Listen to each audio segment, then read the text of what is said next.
Aujourd'hui c'est dimanche et comme chaque dimanche nous allons parler des semences libres. En effet, il y a deux types de semences, celles qui sont libres et les autres. Avec l'arrivée du printemps, les jardiniers parmi nous se réveillent et pensent tout doucement à mettre les mains dans la terre du potager, à semer et à planter. Les voilà donc, le nez plongé dans les catalogues de semences, en train de choisir les tomates, courges, bêtes et concombres qui délecteront leur papy. Parlons de ces semences. En quelques décennies, elles sont devenues une marchandise vendue avec des restrictions nombreuses au lieu d'être une ressource commune et libre d'accès.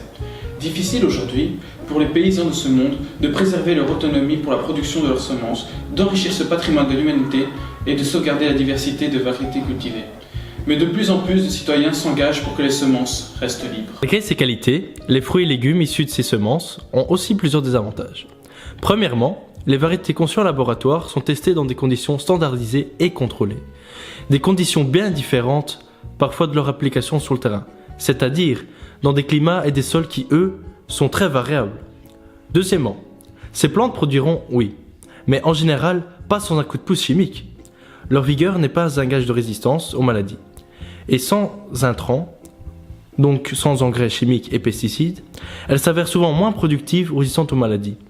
Pour le jardinier amateur comme pour le professionnel, la tentation sera grande d'arroser les champs et les potagers de pesticides, fongicides et autres produits chimiques pour préserver la culture. D'ailleurs, bien des semences sont déjà traitées lors de leur collecte pour les protéger pendant la conservation. Cela pose un autre problème. Non seulement tous ces intrants font payer un lourd tribut à l'environnement et à la santé humaine, mais ils ont également un coût pour l'agriculteur, ce qui influence la rentabilité finale de la culture. Revenons à nos semences. Avez-vous déjà tenté d'utiliser des graines d'une plante potagère, qu'elles viennent de votre potager, du maraîcher ou du supermarché? Souvent le résultat est décevant. En effet, la plante ne produit plus ou très peu. Les fruits ou autres parties récoltées n'ont plus les mêmes caractéristiques. L'amoureux du jardinage doit donc se rendre au magasin chaque année pour acheter son stock de semences. Nous voilà donc deux fois dépendants. Une fois pour tous les produits toxiques, sans lesquels ces plantes ne prospèrent guère, et une deuxième fois pour obtenir chaque année ces semences. Mais pourquoi donc ces semences nous disent-elles zut quand on les ressème? Parce qu'elles n'ont plus grand chose à voir avec les semences naturelles. Les paysans ont dès les débuts de l'agriculture cherché à améliorer leur récolte, la résistance des plantes, la saveur, les parfums et la qualité nutritionnelle. La sélection et les croisements sont aussi vieux que l'agriculture elle-même. Mais grâce aux échanges de semences entre agriculteurs, la diversité génétique des variétés paysannes est telle que les semences sont capables de donner une plante productive à chaque saison. Ce n'est pas le cas, comme nous l'avons déjà vu, des semences que l'on vend dans le commerce aujourd'hui. Les semences peuvent-elles être une marchandise comme une autre? Est-ce acceptable qu'une petite dizaine de gros semenciers détiennent plus de 80% du patrimoine des semences, pourtant patiemment amélioré pendant des siècles par des générations de paysans?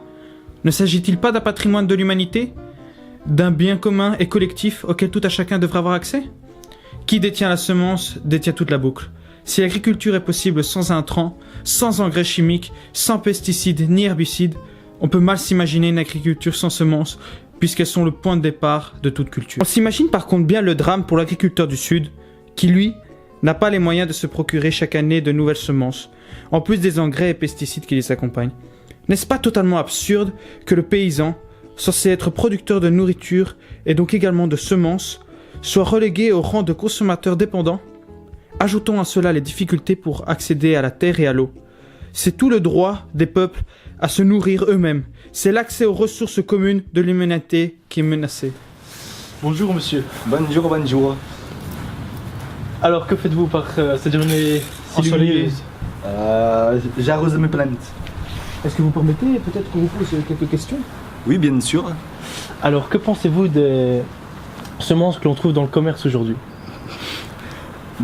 Les semences qu'on trouve dans le commerce aujourd'hui sont issues d'une sélection très précise et poussée qui a donné, comme qui dirait, à des plantes parentales un patrimoine génétique très précis avec des caractéristiques très étudiées.